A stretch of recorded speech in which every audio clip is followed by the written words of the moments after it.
Hi there. I was interested in a video that I saw on my splash page for YouTube about some personal journeys made by Wiccans. Uh, in fact, I'm a Wiccan third degree, and immediately some people are going to say, "How can you reconcile Wicca, which is the worship of nature, ostensibly, although it does worship other things as well, like mythological gods and goddesses, and the god and the goddess. Um, how can you reconcile that, the worship of earth-based energies and the use of earth-based energies, with something so transcendental as Gnosticism, with its cynical, almost jaundiced view of the earth and of nature? Um, Nature is ruled by a judgmental, ogre-like demiurge that feeds off our energies on one hand, feeds off our reactions to scarcity, threat, um, uh, scarcity, threat, um, um, adversity, and accident. So how can you reconcile Wicca with Gnosticism, basically? They seem so diametrically opposed to one another. Well, I think it's interesting that one theory in Wiccan magic, or magic considered by Wiccans, is that if you take three elements, which is fire, air, and water, and in order to make those elements work in a balanced, holistic, sensible way, is that you have to discharge them through earth, and then from earth they become spiritualized. This is a sign for spirit. And you have to, so this is a sign for earth. So they have to discharge through earth, and that's how they become spiritualized. So it's talk about nature and the elements in a spiritual way, rather than in just a materialistic way. Um, because if you don't do that, what you have is imbalance. For example, you have an imbalance of fire, and this is represented by, kind of druggy, hippie excesses and irresponsibility, which I've seen all too much of in my life on various occasions and in various situations. Um, Too much or imbalanced water, and you have the sort of snowflake, in quotation marks, snowflake culture of people being very precious and very hypersensitive to everything, especially to words, and getting an over emotionalism and panic and even project fear, as instigated by certain governmental departments that are following an agenda to further themselves. So emotionalism has a selfish agenda attached to it as well. And if you have imbalanced air, then you have over intellectualization, over categorization, fixed thinking, thinking which is divorced from its holistic implications, and science divorced from knowledge, divorced from wisdom, basically. So people are clever, but they're also stupid at the same time. They take a candle into a nuclear power plant when the lights go down, for example, which actually happened in the 1980s, I think it was. So, taking a lighted candle into a nuclear power station doesn't seem very safe practice to me. But anyway, it's the only thing they had, apparently. And there was some toxic and radioactive and inflammable gases around as well. So people were clever to build nuclear power stations and very stupid in the way they manage them, for example. So that's imbalance in the air, in the intellectual sphere. So we have the passions, and we have the emotions, and we have the intellect. And unless they're discharged, unless they're connected to the earth by some means, unless they're connected to some kind of holistic paradigm, they become imbalanced, and they feed on themselves until they become a self-contradiction, and they go into such self-contradiction and actually destroy themselves, as it were, through their own positive and negative imbalance. So to spiritualize the elements and to spiritualize Earth itself, of course, because if you an imbalance in Earth would mean just materialism, secularism, humanism, and all the rest of it. In order to spiritualize these elements, you do have to use Earth uh, to literally to Earth the energies that you create through your existence. And many years ago, I had this symbol in my mind, where I took something like like the air sign, and the earth sign, and I put the sign for spirit in between them, like as a sort of mediating energy, because I also studied Thelema. Before I studied Wicca, and I was never really quite.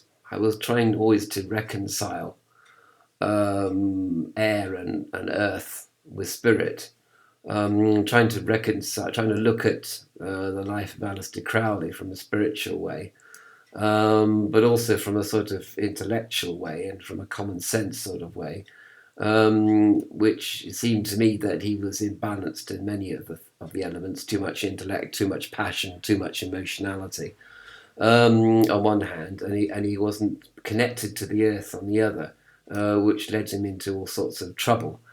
But trouble sometimes is what he was looking for deliberately.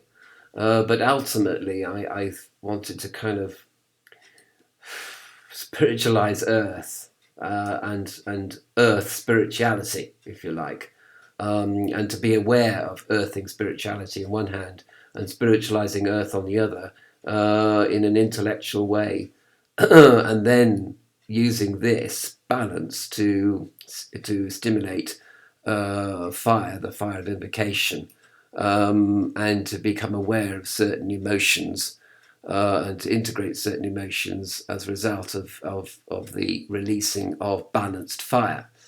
I don't know really if any of this technical metaphorical language means anything to you at all. It hardly, it doesn't mean much to me actually. I don't know. I'm sort of writing poetry in my head here, I think, really. But in any case, this explains why, in Gnosis, for example, well, you take a Gnostic group like the Golden Rosy Cross. I mean, they have a physical temple in the Netherlands, in Holland, and they have beautiful gardens where people can walk around the gardens and contemplate Gnosis. And you might say, well, why do they need to do that? I mean, nature is only outwardly beautiful, but inwardly corrupt. But you're taking nature, as it were, vis-a-vis the gardens of this temple, and you're spiritualizing the beauty of nature, and you're making it a metaphor for the transcendental beauty of God on one hand, but you're also walking along a gravel path at the same time, and you could trip over, or you could you could walk on a wasp or something like that. So you're in no doubt that on one hand, you're in the world, but on the other hand, you're not of the world. And I think actually in Wicca, there is a sense really of being in the world, but not of the world, because people that are of the world, they don't have any spirituality at all. But it's possible to develop spirituality whilst being in the world. And well, where else can you do it? Well, I suppose you could do it on the astral. You could do it on various etheric planes. But even there, the demiurge is ever present, or his archons are ever present. So even if, you can't really escape this earth. and all the other realms merely reflect this dimension anyway. And they all have scarcity. They all are subject to accident and adversity, and contradiction and self-contradiction. So you're no better off trying to get out of this dimension. This is where the fight begins and ends, as it were. A fight in quotation marks, because it's not really a fight. But I mean, so I think in Wicca there is a sense of spiritualizing Earth on one hand and earthing spirituality on the other. Because if you don't earth spirituality, you can go completely off your rocker and go into complete insanity, as Crowley himself admits in his essay, The Dangers of Mysticism, where he talks about unbalanced mysticism and psychism and occultism and ego, you know. People wanting to believe certain things, so they make it up as they go along instead of looking at the world, looking at their results, magical results, dispassionately and objectively. Now, I know it's hard to be dispassionate and objective when something like magic is so close to you, but that is and should remain your purpose or your ideal situation. You have to maintain objectivity. In every magical endeavor, and you need to earth yourself, to put it in sort of hippie terms, but it's true, really. You need to take the elements of fire, air and water and earth them, put them through the element of earth, and that balances the element of earth, and from this balance arises a certain aspect of spirituality, and from this balance of elements can even arise a certain method or means of building a bridge from this dimension to the transcendental dimension of the true God. So we go from Wiccan magical considerations to, in fact, Gnostic transcendentalism, in one full swoop, by considering the elements from a balance point of view rather than imbalance. But of course, there will be imbalance, naturally enough. But you hope there won't be imbalance for too long, because if there's imbalance for too long, that will destroy the vessel in which that imbalanced energy is being expressed or created. And that you don't want, because that vessel is your mind, that vessel is your body, that vessel is your life.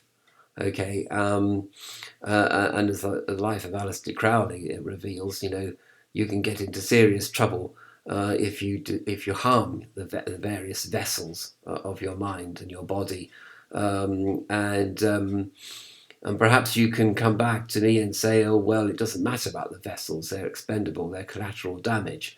That's probably all right if you're a full-time magician like Aleister Crowley, but if you're just trying to do a job as well and trying to bring up a family and trying to maintain relationships, then I would suggest that you have to tread very carefully with this. You can't sort of go into the kind of ascetic life of Aleister Crowley, complete with its indulgence.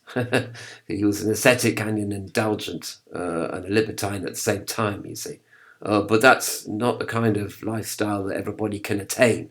It's not practical or feasible for most of us. So as far as Wicca is concerned, I would say that there is a bridge between Wicca and Gnosticism, just as much as there is a bridge between the world of the demiurge, or worlds of the demiurge, and the transcendental world of the true God.